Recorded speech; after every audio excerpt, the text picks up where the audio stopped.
Have you ever wondered about the origins of press in India? Well, let's take a journey back in time to the 16th century, a period marked by the arrival of European traders and missionaries. However, the real revolution in communication came with the advent of the printing press. The year was 1556, a time when the world was already marveling at Gutenberg's invention. The printing press was introduced in India by the Portuguese more than a century after it had begun to transform Europe. The first printing press in India was set up at St. Paul's College in Goa, a place that would become a landmark in the history of Indian print media. But what was the purpose of this press, you might ask? Interestingly, it was not to print news or literature, but to serve the interests of Christian missionaries. Yes, the press was initially used as a tool for religious conversions. The first book ever to be published in India was Conclusiones Filosóficas, a text deeply rooted in religious teachings. The printing press was primarily used to publish religious texts, catechisms, and other materials with the aim of converting the local population to Christianity. However, the introduction of the printing press was not without its challenges. It was met with a fair amount of skepticism and resistance from the indigenous population. The people were wary of the intentions behind the dissemination of printed materials, and there was resistance against the imposition of foreign religious beliefs. Nevertheless, the printing press had made its mark, and there was no turning back. From its initial use as a tool for religious conversions, the press in India was poised for a transformation that would forever change the landscape of Indian communication and media. And as we'll see in the upcoming scenes, the journey of the press in India was only just beginning. The introduction of the press wasn't welcomed with open arms by everyone. The arrival of the printing press in India, predominantly used for propagating Christianity, stirred a sense of skepticism among the indigenous population.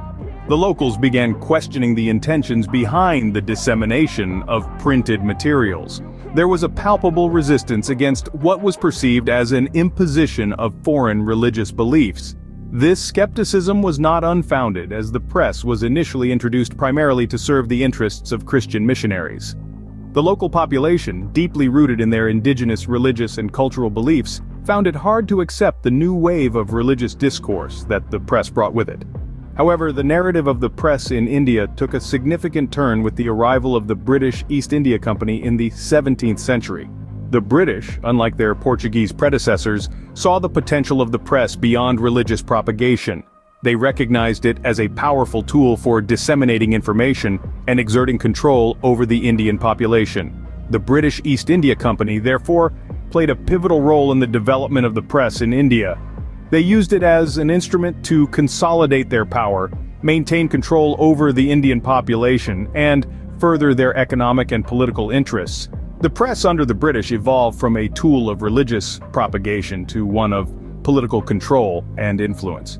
The British East India Company's vision for the press was centered around the idea of control and influence. They saw the potential of the press to shape public opinion, control the narrative, and maintain a firm grip on their Indian subjects. The press, under the British rule, was not merely a medium of communication, but a tool of power and dominance. This marked a significant shift in the history of the press in India. The skepticism and resistance from the local population were gradually replaced by the acceptance of the press as an integral part of society, albeit under the control and influence of the British. The press began its transformation into an instrument of power under the British rule.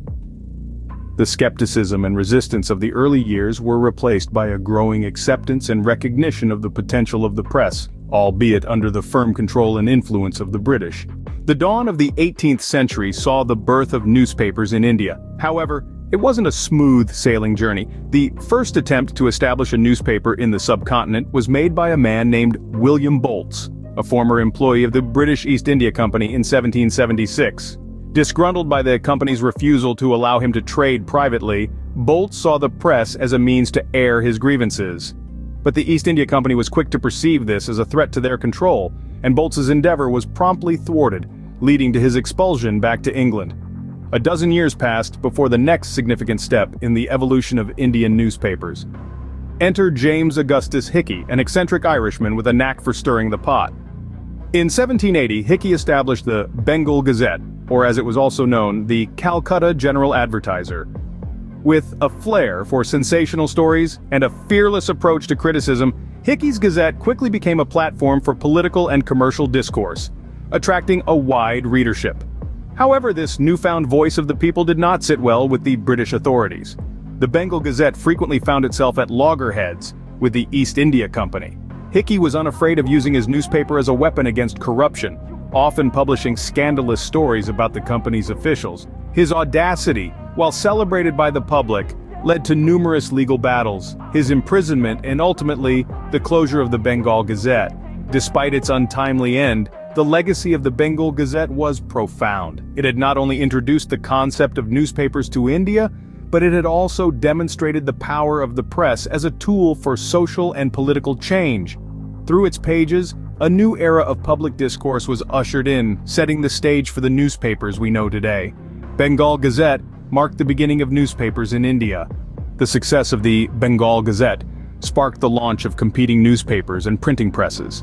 Following closely on the heels of the Bengal Gazette, the Indian Gazette made its debut in the same year, 1780. The brainchild of traders Bernard Messink and Peter Reed, the Indian Gazette was launched with the backing of the Governor-General himself. The Indian Gazette differed starkly from the Bengal Gazette, where the latter sought to provide a platform for political and commercial discourse.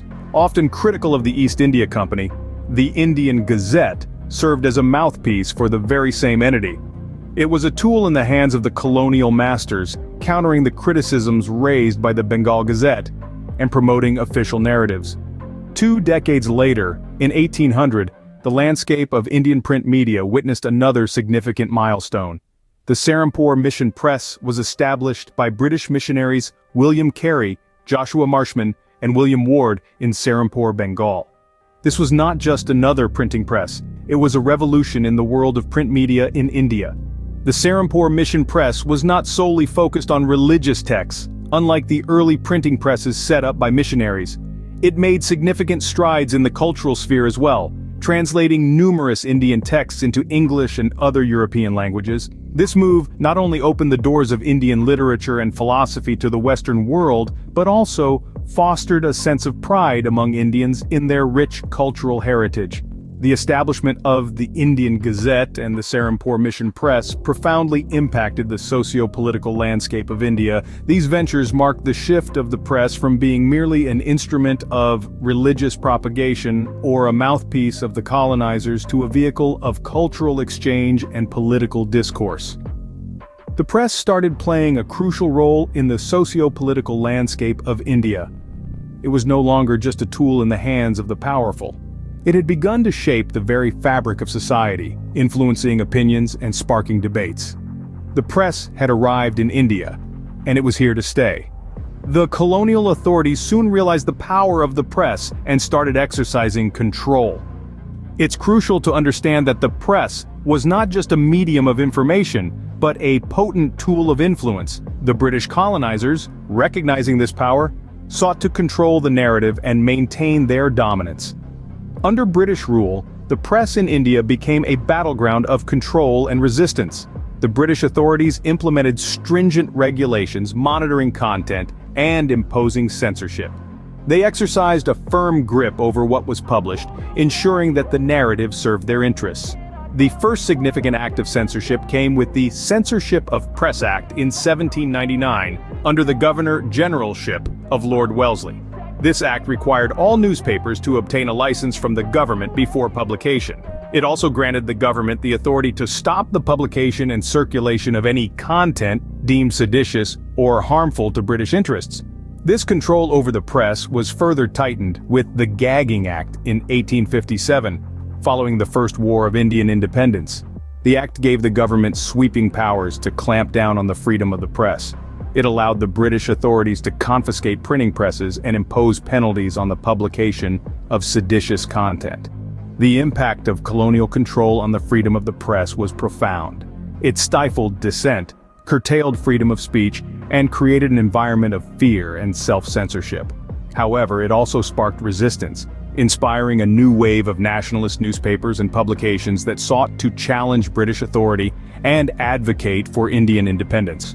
Despite the restrictions, the Indian press continued to grow and evolve, playing a pivotal role in the country's struggle for freedom. It became a platform for raising political consciousness, mobilizing public opinion, and fostering a sense of national identity among the Indian masses.